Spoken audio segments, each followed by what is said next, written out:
I am here with Teresa Keng from Fremont, California, who has supported Andrew Yang for president and then for mayor, and is now running for the California State Assembly.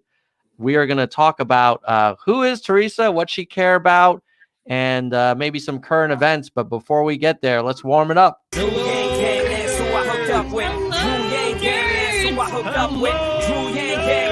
Hold up, yo, there's no place to hide now that he's arrived. I'm saying he ain't playing now with this campaign. Bang, dang, it's and Drew, come roll with the Yang Gang. Drew Yang Gang, that's who I hooked up with. Drew Yang Gang, that's who I hooked up with. Drew Yang Gang, that's who I hooked up. Yo, there's no place to hide now that he's arrived. I'm saying he ain't playing now with this campaign. Bang, dang, it's and Drew, come roll with the Yang Gang. Hello, nerds. Hello, nerds. Welcome, Teresa. How you doing?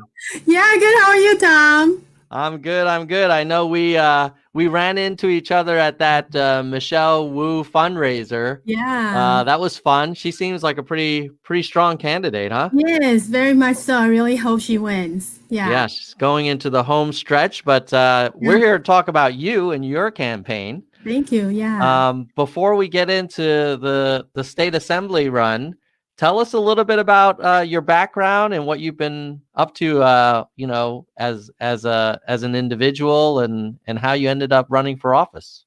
Yeah, sure. All right. So all of that together. Okay. So who I am first. So I'm a first generation immigrant from Taiwan. In fact, I'm 50% Taiwanese, 50% Hong Kongese. So I was born in Hong Kong. My dad was from Hong Kong, and then oh my God.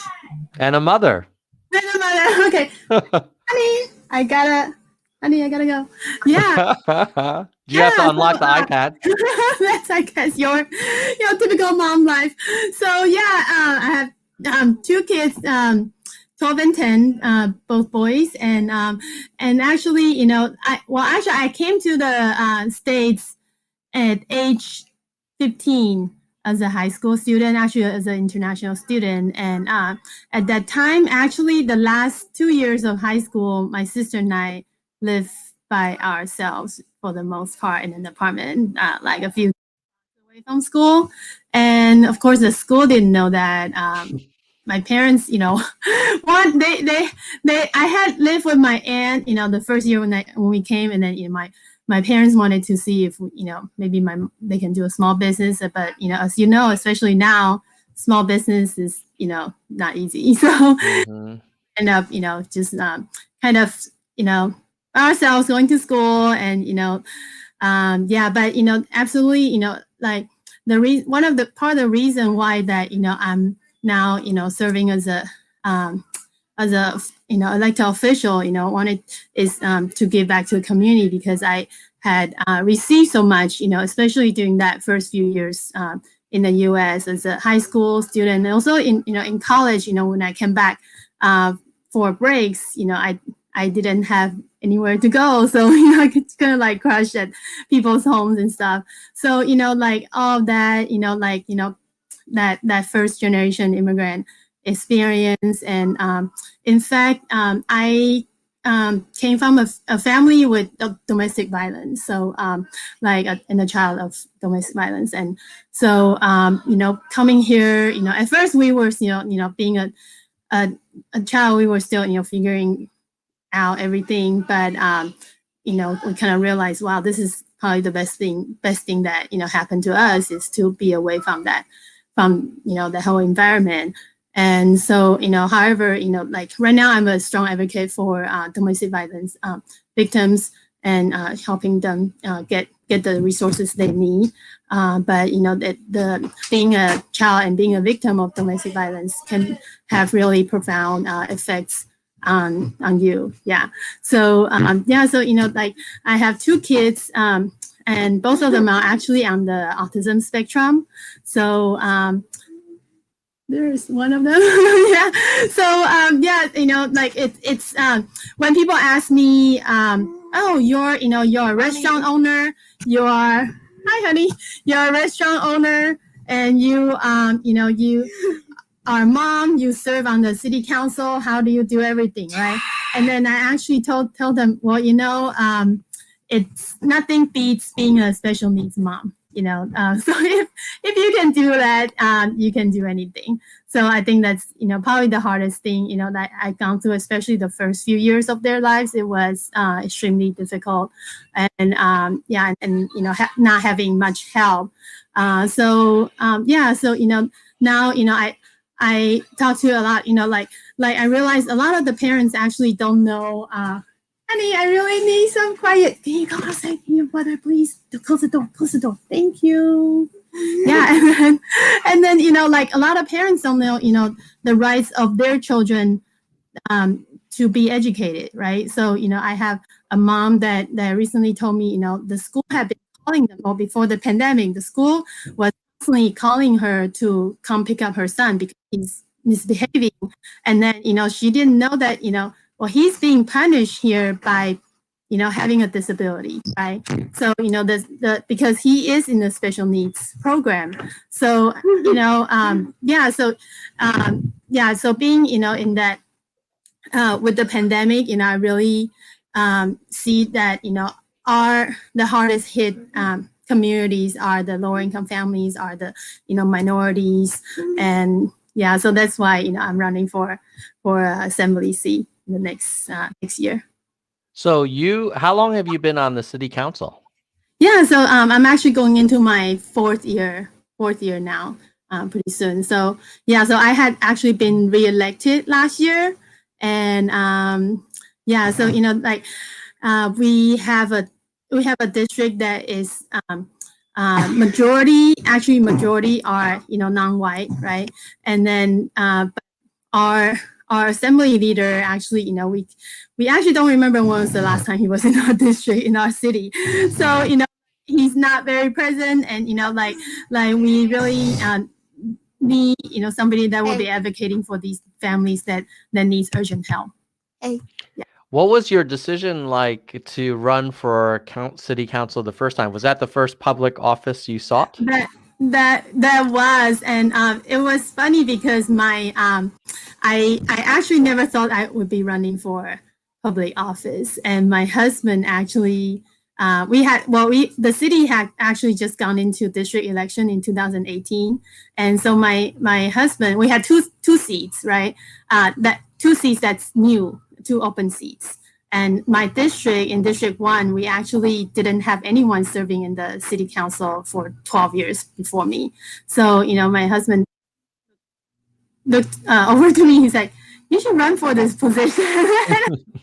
What are you talking about, right? And then, but I kind of thought it over for a few months, and okay, I'll give it a try. Yeah. So, it was a very, interesting process for sure. Right. So, I have been, very active in the community, and I meet families in our community every day at the restaurant, and, just like a lot of, first generation immigrants like me, they don't know what their rights are, and they don't know, what resources are out there and how to get to them. So I think that was the decision I made, and I have been really enjoying serving on the council and serving the community. What are you most proud of in terms of your city council work so far? Yeah, so I think just actually it's like the small things.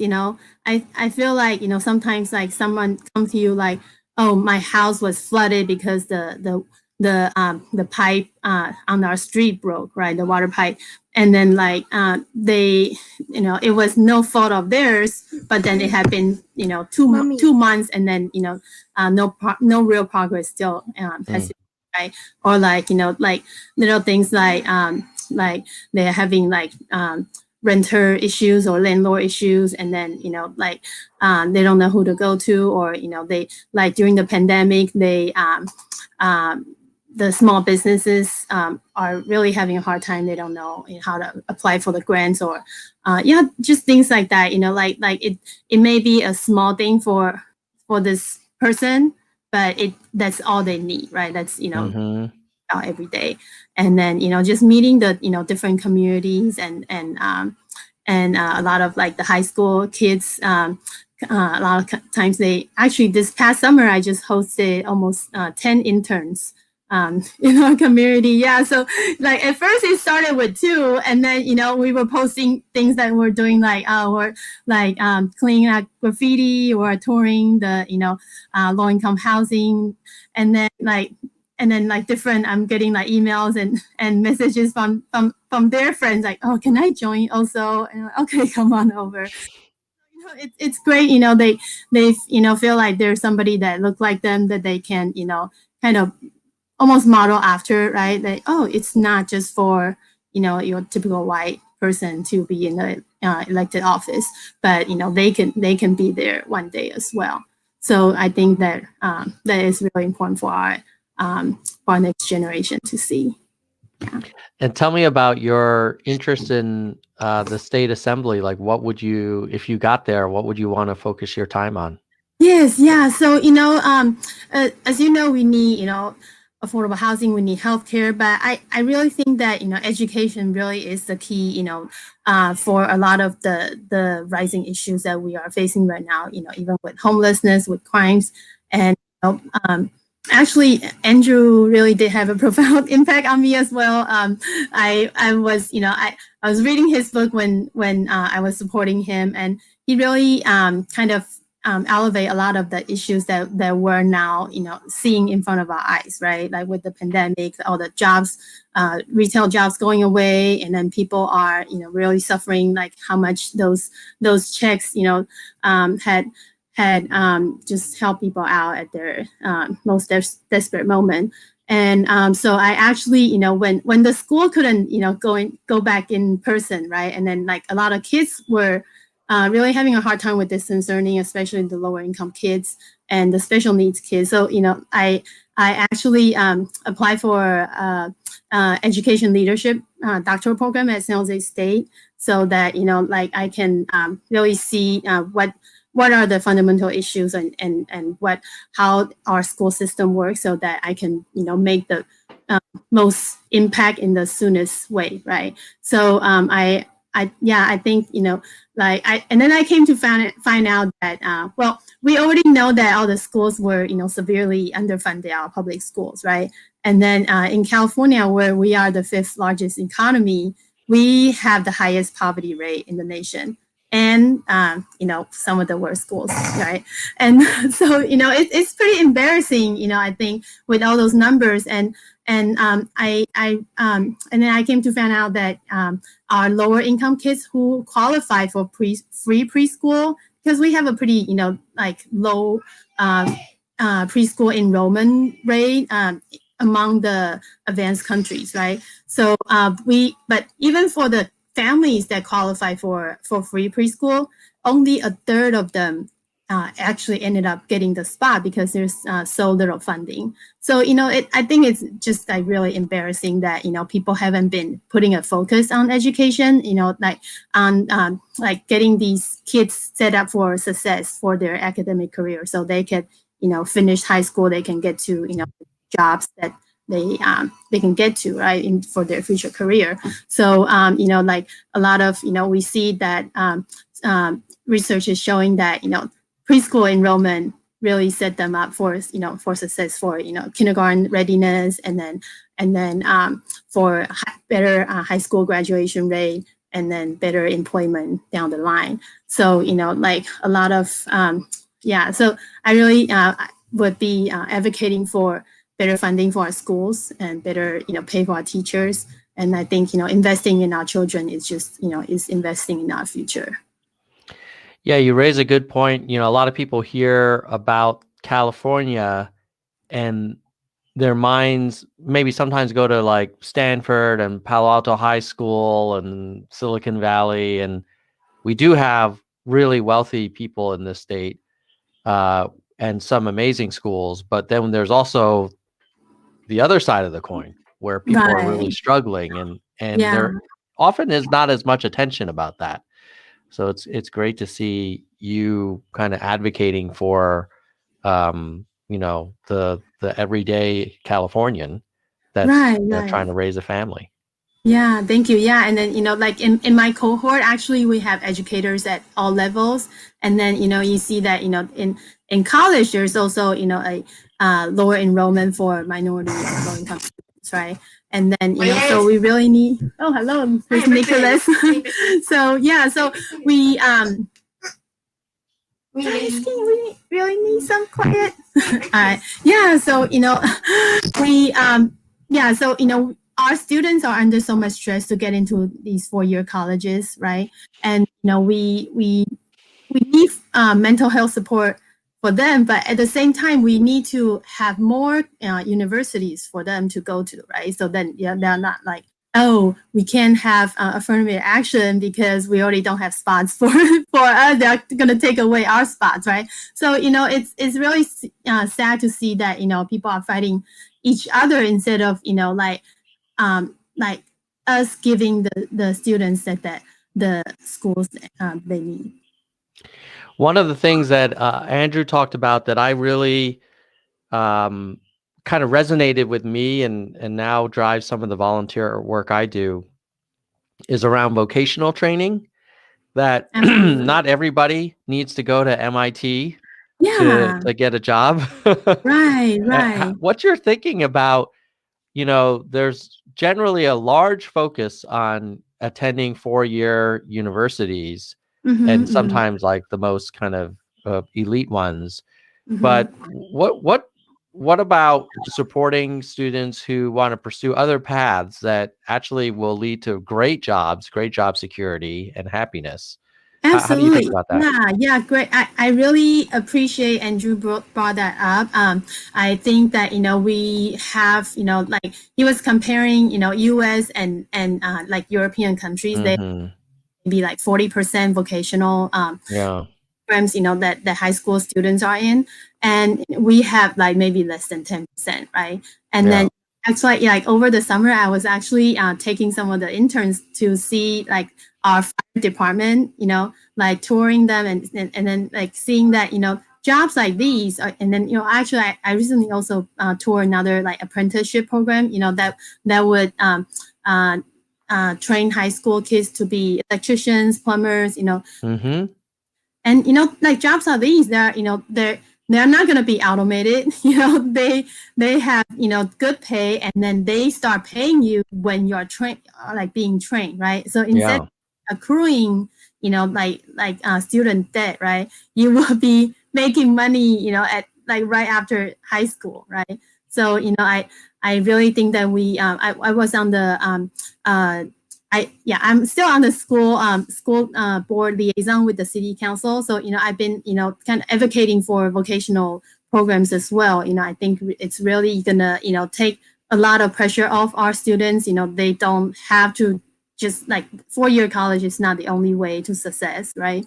And then and yeah, it is not for everyone either. So we really need to like give our students more options.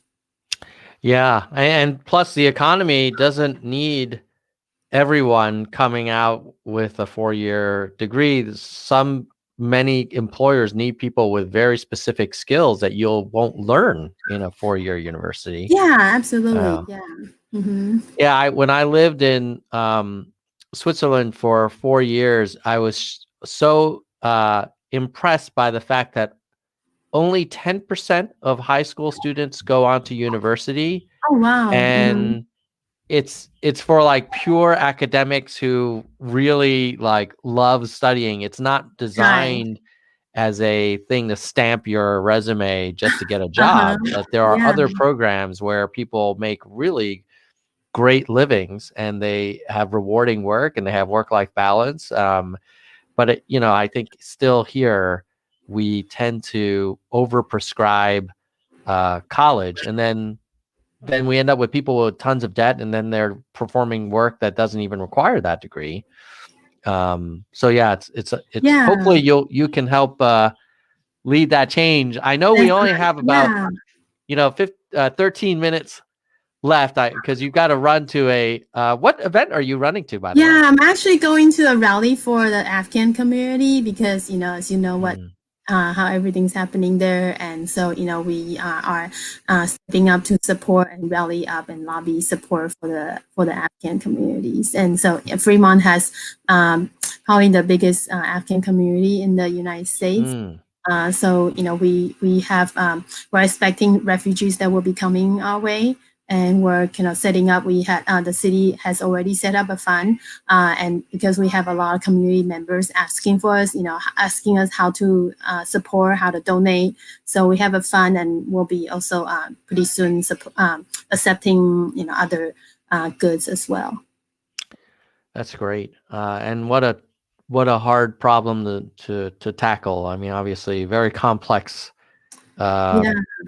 Engagement that we've had over the last 20 years over there. Let me hit some hot sort of current events with you. Sure. As a small business owner, what's your take on, I don't know what the California law is now, but there is discussion around requiring health, not only healthcare, but also food service workers to be vaccinated.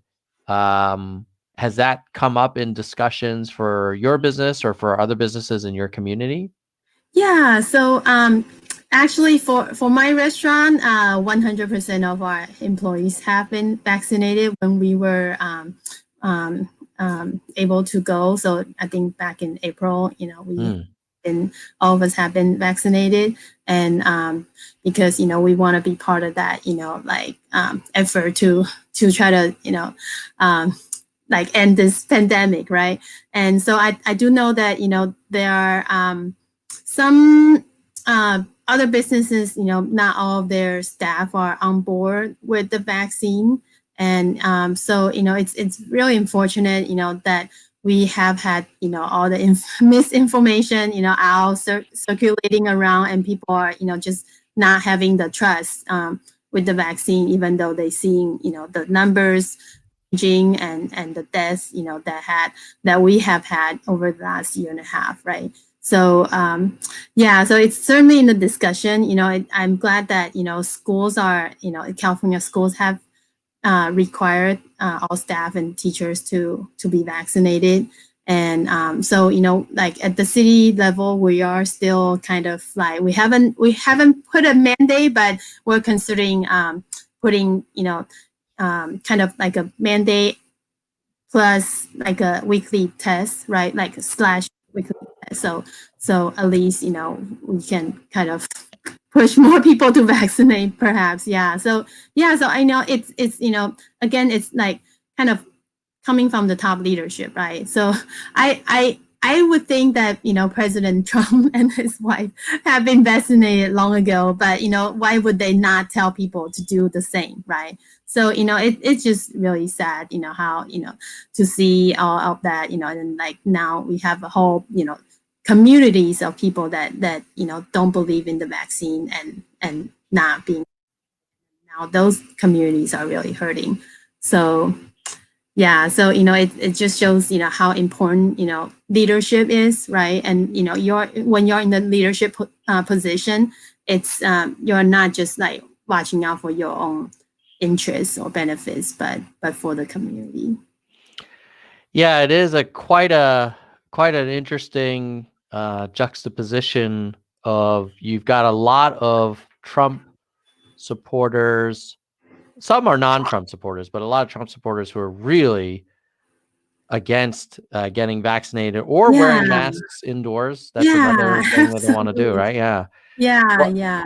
But in the same breath, they're advocating for hydroxychloroquine and ivermectin, the horse medicine, and all of these other very kind of out there solutions that are not approved by the FDA. And then to your point, like Melania and Donald Sr. both contracted COVID and then still got the vaccine after. They chose to get the vaccine after, and then they got Barron vaccinated right away. Right. So, but they've been very silent on this. Yeah. So, I really don't appreciate that, to say the least. I think, it just really shows the importance of good leadership. Now, I did see an interview on Fox where Trump said the reason why people are not getting vaccinated is because they don't trust Biden. But I don't think that's entirely true. It's very yeah, strange. well, because when you have we have a a pretty bipartisan system, and then when you Mhm. close to half of your population, the other side, and what you want to do is kind of work with each other instead of pointing fingers, and like Mhm. we're talking about lives being lost here, right? So Yeah. of like working together for the good of the country, and then you're like, oh, don't trust the vaccine because it's from the Biden administration, right? So it's like, geez, how much more damage can you do, right? Yeah, when he was running for reelection, the Trump team was saying that we should call it the Trump vaccine. So Right. Yeah. if you love Trump, you should get vaccinated. Let's call it the Trump vaccine if that's what it takes for people to Yeah. get protection. I'm fine. No Yeah, it's pride of like, authorship. Yeah. yeah, like unfortunately, some leaders, they want to take credit, and then when it's not really their credit to take, Hmm. and then, but if it's not from them, then they try to attack the other side, and yeah, that's just not a showing a good leadership at all. With just a few minutes left, let me ask you about your take on climate. I mean, obviously, the fires in California are becoming like an annual story. Hmm. What do you think you would want to do in the state assembly around environmental issues? Yeah. So, I really think that we need to reward those doing who are doing more to help our environment, our climate change, and we need to ding those who are not, right. And then, right now, that's not being done, and we need to bring the policies of the Green New Deal to California as soon as we can. And because like it's pretty shameful that like our children, the young people are reminding us, or like calling for us to be quick, right. And then, but we're like so callous, right, and we're not doing it for them.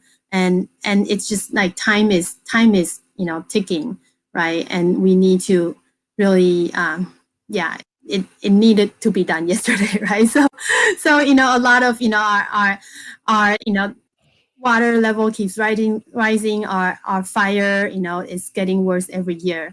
And so it is something that needs to be done, like, right now.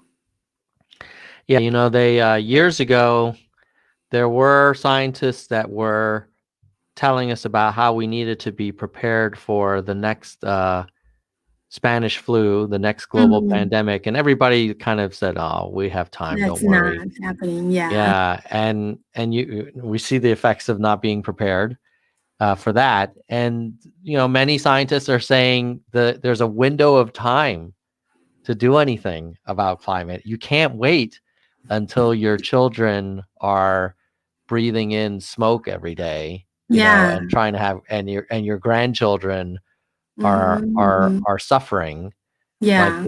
we're in a position where we kind of have to make choices for others. Kind of like your earlier point about you got to sometimes put other people's interests ahead of your own. Right. Yeah. So I think that's really the responsibility of leaders, right. When Hmm. you're in the position to make changes, but you're not, and then it's gonna be on you. Last question, Teresa. I know you canvassed in Iowa, you volunteered in Nevada for the Yang campaign.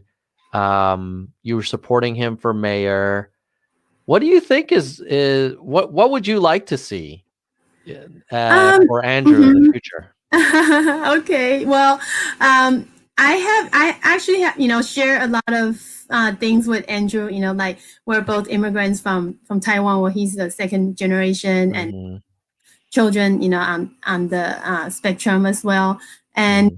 so I I really, like, admire courage to run, right, for president and for, like just kind of like he's kind of like a missionary for universal income, right? So, I think, even though like, both elections he didn't get there, but I think a lot of he really certainly preached his all these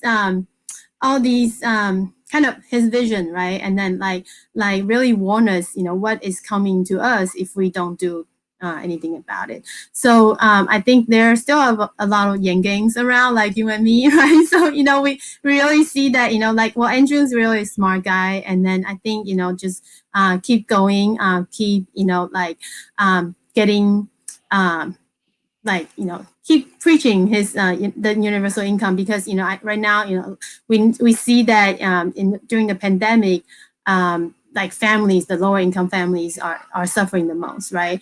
And then like the wealth gap by the day, and so we really do need to keep advocating for support for our underserved communities. Yeah, my sense is Andrew is not done, and we haven't seen the last of that guy. Of course, yeah. Have you read his new book? I haven't got his new book, but I think he. I did get a look at it, and I thought it was very bold, and will be exciting to see how people react to his his proposals and stuff. And of course, he also goes into a nice backstory about his campaigns and what he learned. And so yeah, he's a great guy, and hopefully he'll be back on the Nerd Show in the future. So stay tuned for that. Yeah, absolutely. Yeah, I think like the Asian Americans, we need to continue to put our candidates out there, and maybe we are not, maybe you don't succeed the first time or the second time, but just keep going, get yourself out there. And Andrew's gonna be out here actually in a few weeks at the Silicon Valley. So we have a kind of a conference, a 2-day conference, and meeting some of the new candidates that will be coming out, and hopefully some of them may get his endorsement, including myself. So for their candidacy. So I think it's great that we continue to support each other, and continue to try to get a seat at the table, right? So so just absolutely. Just keep going. Yeah, are you helping put that event together in September? I am. Yeah, I am. And so I'm working with Don, and so Don is helping my campaign for the state assembly. So, wonderful. Yeah. So I'm hoping to get. Is there a website or link where people can find information about the Andrew event? Oh, for the event. Yeah. I will probably need to get that. I can add that to the comments later on. Yeah. And then how can people learn more about your campaign, Teresa? How can they help? Yeah, so my campaign website is voteteresakeng.com. So it's spelled TeresaKeng.com.